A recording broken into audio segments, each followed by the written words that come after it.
E aí, aventureiros? Hoje o programa está um pouquinho diferente e ele vai ser apresentado por nós, do Enfim Livres. Hoje a gente vai falar para vocês um pouquinho de como que foi a nossa viagem para Atacama. Então se liga aí que o Sam na Estrada está no ar.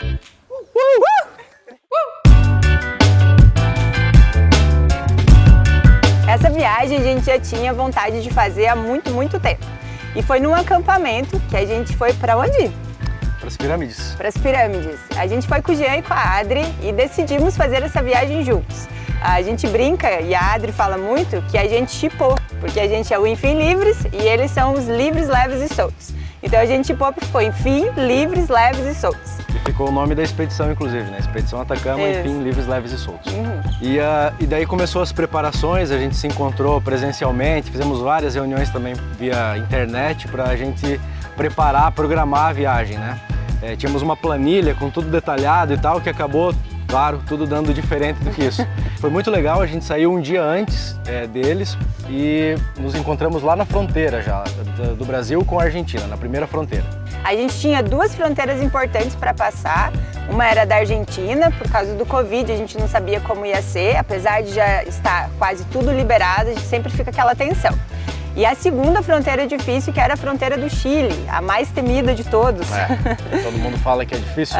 Muitas pessoas tiveram algumas experiências que passaram pra gente e a gente foi assim, bastante com medo, né? Bom, mas chegando lá, os processos eles são um pouco lentos, né? Mas todos funcionam super bem.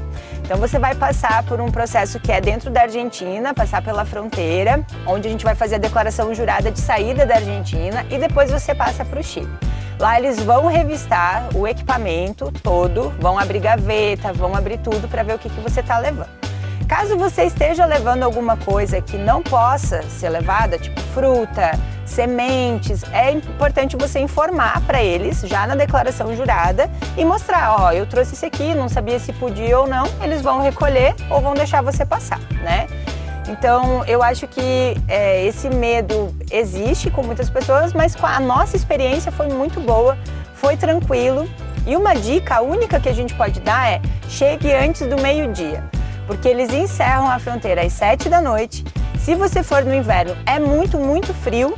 E isso vai demorar umas 2 horas e meia, dependendo do volume de turista que vai ter para entrar. Então a gente sugere que você passe essa fronteira, chegue lá antes do almoço. Que daí você vai sair dali umas 2, 3 horas da tarde e vai fazer diferença na sua viagem. Então a viagem ela levou 5 dias para a gente chegar em São Pedro do Atacama. Nesses 5 dias a gente viveu coisa pra caramba, né? A gente ficou muito tempo na estrada, né? São 2.600 quilômetros para chegar lá. E com o trailer, né? Rebocando o trailer, a viagem ela fica um pouco mais lenta, o que é natural. A gente tem que andar numa velocidade menor do que se fosse só com o carro.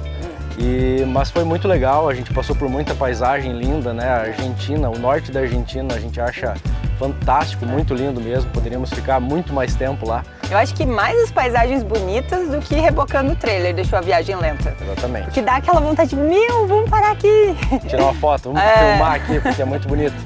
E aí, eu acho que para quem vai, assim, sem trailer, só de carro, em 3 dias, bem andado, assim, dá para fazer tranquilo. A gente não aconselha, porque é muito puxado. Né? E é muito bonito, você tem que ir devagar apreciando também, né? Bom, a viagem foi dividida em 2 partes. A primeira era São Pedro do Atacama e a segunda parte era Bolívia. A gente tinha um desejo muito grande de conhecer o Salar Uyuni. E ele foi tão surpreendente quanto as expectativas, né? Lá a gente contratou uma agência para fazer os passeios tanto em São Pedro do Atacama quanto no Salar do Uyuni na Bolívia. E foi muito legal, a gente teve assim guias fantásticos, pessoal muito preparado para deixar todo mundo à vontade e para ser muito informativa a viagem. E além da beleza natural do lugar, que realmente é encantadora, muito, não tem como explicar pra gente que mora aqui no Brasil, assim, estar num deserto, né, num ambiente totalmente árido como aquele, e ter vulcão, gelo, nossa, você tem que ir pra lá, meu amigo. E a gente foi no inverno.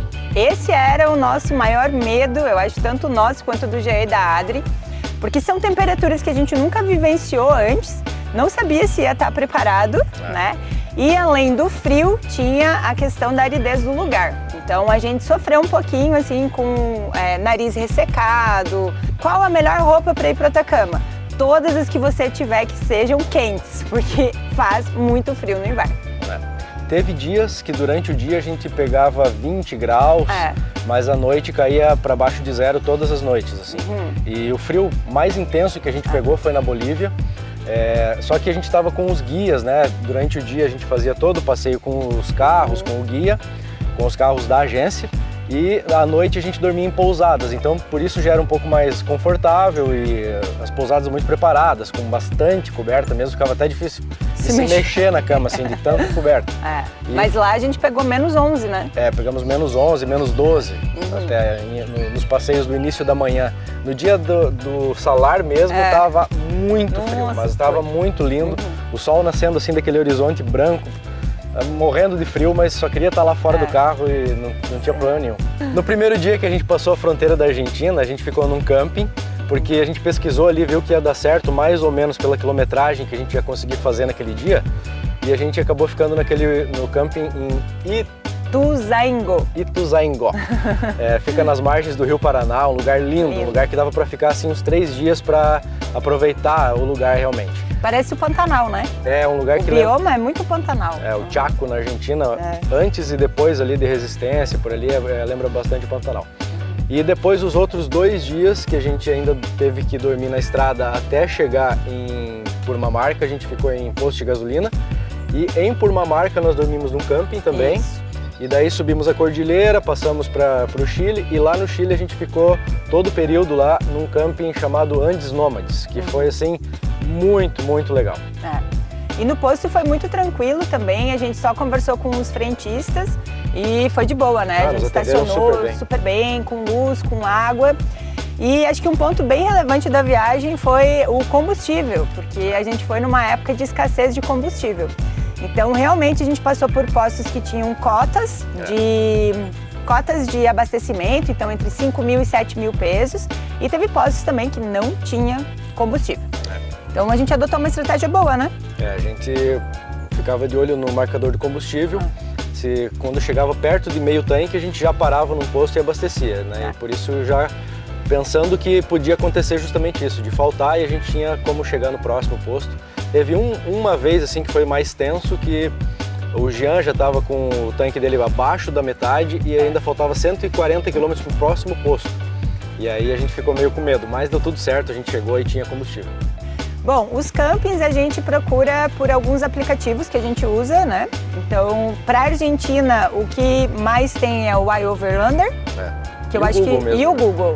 Foram os dois que funcionaram para essa viagem especificamente. Depois que a gente passou a fronteira do Chile, continua subindo bastante ainda, e aí o Jean veio falar uma coisa que a gente não sabia, nem fazia ideia, mas a pressão atmosférica faz com que a pressão dos pneus aumente bastante, tanto que ele tinha É um negócio de mensurar, né? Ele tinha uma coisinha para medir a calibragem do pneu. Se você souber, já conta pra gente que a gente não sabe o nome. Deixa nos comentários aqui que a gente não sabe esse nome. E como ele tinha esse aparelhinho, a gente foi olhar nos pneus do Mariscal e eu sempre coloco 35 libras. Tinha colocado aqui em bombinhas antes de sair.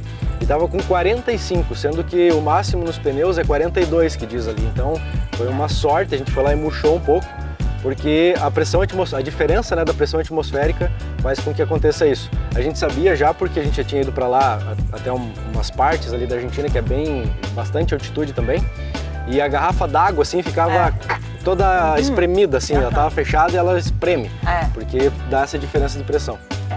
E acho que uma outra coisa que a gente se precaveu e não teve problema por causa disso foi colocar os produtos para frio, né? Na frida, principalmente. A gente fez uma revisão, colocamos a parte do arrefecimento ali, a gente trocou o líquido do arrefecimento com anticongelante e tal, fizemos tudo o que precisava, né? Na parte do carro, para não ter problema, e de fato não tivemos problema. Eu acho que só mais um perrenguinho, que é bem perrenguinho, mas foi engraçado, foi que a gente ligou o limpador de para-brisa. E aí o Ju ligou o limpador e congelou tudo. Aí nós não conseguíamos ver nada, assim, tipo, meu Deus, e agora?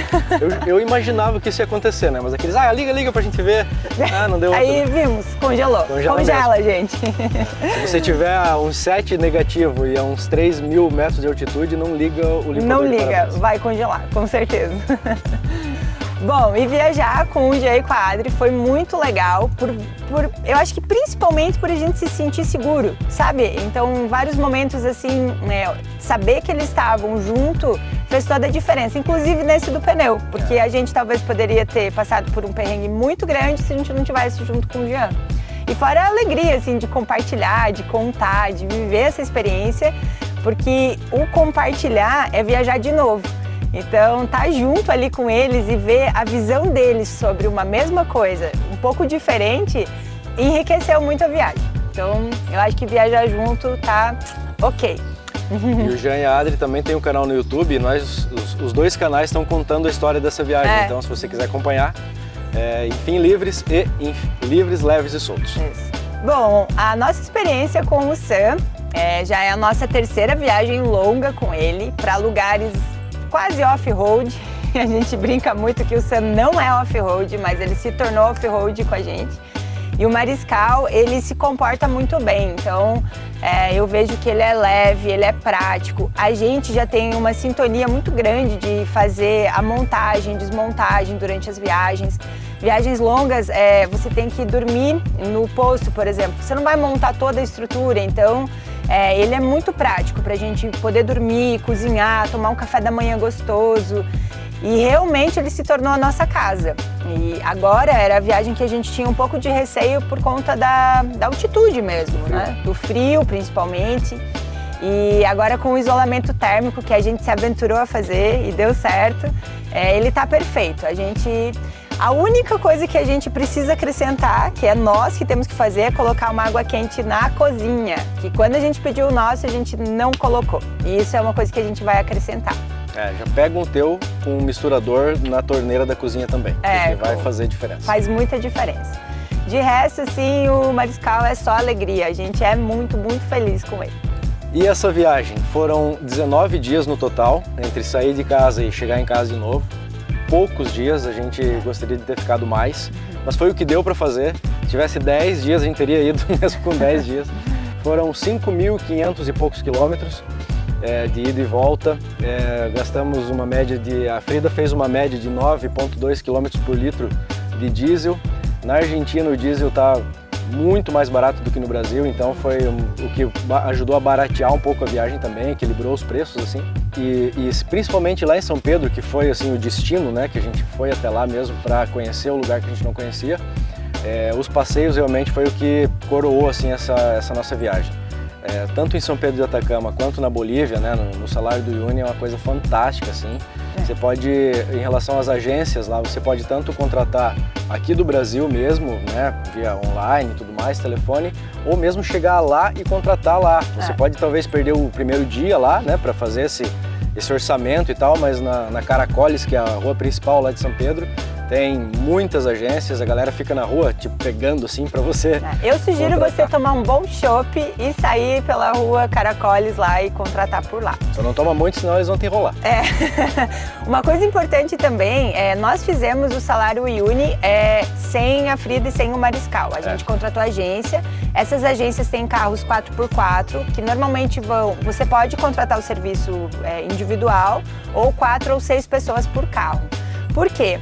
Não existe uma estrada, gente, assim, eu vou por ali. Não tem uma BR? Não, são várias ruas, tem umas 9 ruas. A gente conheceu um casal que também tem canal, que é Barba, você tá viajando?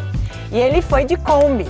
E ele se arrependeu muito, porque a galera não auxiliou ele, justamente por ele estar viajando sozinho, sem a contratação das agências, a gente acha, né? Pelo menos foi o que ele falou pra gente. Então ele se sentiu um pouco desamparado lá dentro, né? Mas tem muita gente que vai, tem que pesquisar muito, tem que se valer além de mapas no celular, tem que ter mapa físico também, porque lá não pega nada de nenhuma operadora, pega, né? Em muitos pontos. Então realmente assim... O Wi-Fi é bem roots pra caramba. Bem roots. Roots pra caramba. Então você tem que se preparar muito bem ou contratar uma agência que você vai estar totalmente seguro. Mas você acha que o trailer aguentaria passar por lá? Eu acho que aguentaria, mas ia ser tipo um dia para andar 100 km, porque é muita costela de vaca. Muito difícil mesmo, assim, não é brincadeira. E se você ficou curioso para saber como foi essa viagem, no nosso canal você vai encontrar os vídeos, você pode acompanhar essa aventura lá com a gente. E é bem-vindo, né, Ju? E principalmente você deve ir para lá se você puder, se programa, vai, porque realmente assim o lugar é muito bonito. O norte da Argentina é fantástico, o Atacama no Chile é fantástico, então assim, você não vai se arrepender, é muito legal. A gente super foi feliz nessa viagem. E esse Sun na Estrada tá ficando por aqui. Se você gostou, já curte, deixa seu comentário, interage com a gente, compartilha esse vídeo com quem você gosta, já anota essa viagem aí para pôr na sua rota. E é isso aí, um beijo e nos vemos ou no canal do Infilivres ou no Sun na Estrada. Ou em algum camping por aí também. Ou em algum camping. Ou na estrada. É isso aí.